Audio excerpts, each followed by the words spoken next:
Just when you've seen it all with creepy alternate reality games, Petscop comes along and completely crushes your expectations and leaves your mind racing. I'm far from the first person to cover this since it's a relatively new series, so I may be reiterating some of the points Nightmind did in his video about Petscop, but I have a different focus. I won't be analyzing the series or going into theories about what is going on though. I'm here to talk about how Petscop is the most authentic and quite possibly the best ARG to date. The first big indicator of my point is the possibility that the entire game is based around having been built from the ground up just for this ARG. All signs point to yes, it certainly looks authentic from the footage captured from the PS1, but that could just be an effect. Now, Petscop might just be animated and edited to look like a game though. I've analyzed a lot of the episodes looking for things that may look like it's done in a video or animation software like After Effects or Animate, but I realized all the insane work that would have to go into this if it was. I think if it was animated, that would be way more impressive on its own, but for practical reasons, I feel like it would be more efficient if it was a game built from the ground up. Now, if it is actually a PlayStation game, it is most likely made in NetYurose, which is a development kit made for consumers.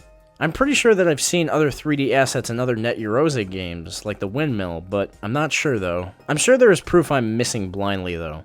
Nonetheless, the idea alone makes this one of the best ARG series because of the sheer amount of effort and possible budget put forth into this project. When it comes to Lost Gaming or episode creepypastas, most of the big ones like Ben Drowned and Squidward Suicide aged about as well as Shane Dawson videos. I've been banking on that joke for a long time and it finally did it, and it sucks. The storytelling of Petscop is some of the best I've seen in a while. It leaves it ambiguous enough to keep your mind racing, and each episode ends with even more intrigue than the last. The thing that I like the most about Petscop with storytelling is its ambiguity within the initial game and the fourth wall. Paul, the person playing the game, tends to say things that are very questionable. There's already been stuff that I could dig a little deeper into, and I'm gonna do that and keep you updated. But also, when you come home next month, and hopefully you're feeling a little more enthusiastic about that now, we can investigate this together, and maybe you'll find stuff that I can't find here.